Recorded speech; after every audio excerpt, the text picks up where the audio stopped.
یاد رکھو کہ خدا کی خدائی کا کڑھانا تو اتنا وسیع و عظیم ہے کہ اس کی ساری وسطوں کا تصور تم کبھی جان نہیں سکتے۔ دیکھو، اگر آج تمہاری زندگی میں کچھ ایسا ہو رہا ہے جو تمہیں تکلیف میں ڈالے ہوئے ہے، اور کسی من پسند چیز کا نہ ملنا تمہیں بے چین رکھتا ہے، اور تمہارا دل شدت سے کسی موضوع کی تلاش میں رہتا ہے، یاد کرو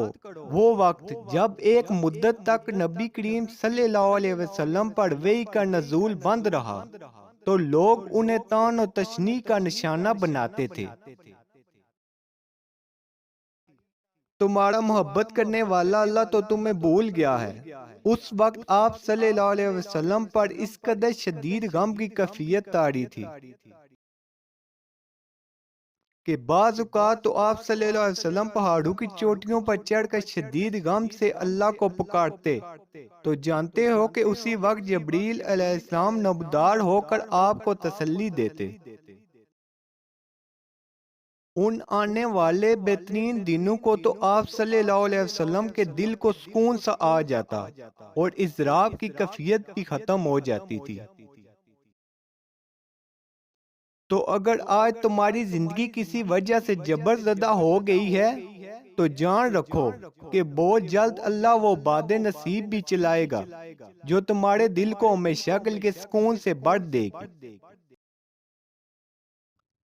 اور جانتے ہو کہ قبولیت دعا کا ایک طریقہ یہ بھی ہے کہ کبھی کبھی جو تم اللہ سے مانگتے ہو وہ صرف ایک قطرہ ہوتا ہے،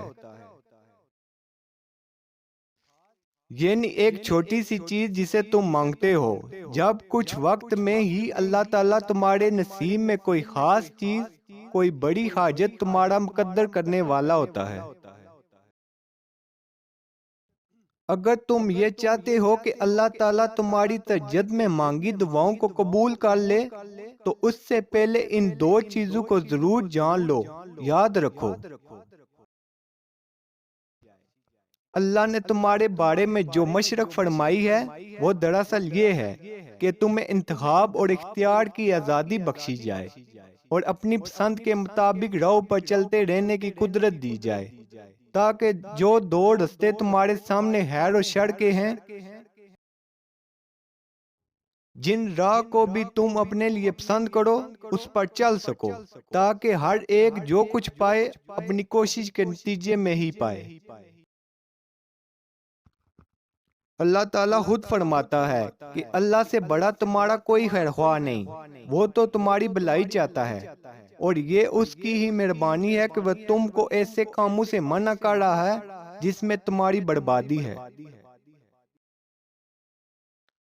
جانتے ہو جو محبتیں اللہ کی حدود کو توڑ کر جائیں وہ ایک دن تمہیں بھی توڑ کر رکھ دیتی ہیں، کیونکہ محبت وفا اور جفا کا وہ کھیل ہے کہ جس میں شیطان تمہیں ایک حسین اور خوبصورت سفر کا جھانسا دے کر تمہیں اللہ سے جفا کی طریق رستوں میں دھکیل دیتا ہے، مگر وہ ارض و سماں کا مالک ہے، پھر بھی اپنی محبت سے بڑا خوبصورت بادل تم پر برسانے کا منتظر رہتا ہے۔ اکثر لوگوں کا ایک سوال آتا ہے کہ کیا اللہ واقعی تہجد سے معجزے کرتا ہے، اور ہم یہ کیسے جان سکتے ہیں کہ اللہ ہماری تہجد کی مانگی کے دعاؤں پر راضی ہے یا نہیں؟ وہ کون سی نشانی ہے تو سنو، اللہ تعالیٰ خود فرماتا ہے کہ بھلا کون ہے جو بے قرار کی التجا کو قبول کرتا ہے اور کون اس کی تکلیف کو دور کر دیتا ہے، اور بھلا کون ہے جو ہواؤں کو اپنی رحمت کے آگے خوشخبری بنا کر بھیجتا ہے، یہ سب اللہ ہی تو کرتا ہے۔ تو اللہ کے سوا کیا کوئی اور معبود ہے تمہارا؟ ہرگز نہیں، مگر تم کم غور کرتے ہو۔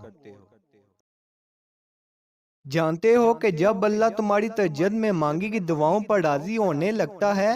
تو یہ خاص نشانی بھی ضرور ظاہر کرتا ہے کہ جب تم اپنے مقصد اور اپنے حدود میں تجاوز نہیں کرتے اور تمہارا یقین و توکل ہمہ وقت اللہ کی ذات سے وابستہ رہتا ہے تو جان رکھو اللہ تمہاری محبتیں ضائع نہیں کرے گا۔ بول جلد وہ مہربان اپنی رحمت کے تمام اسباب بنا کر اپنی عطاؤں کے خزانے تمہارے قدموں میں ڈھیر کر دے گا، جو تمہاری زندگی کو خوبصورت رنگوں سے بھر دیں گے انشاءاللہ۔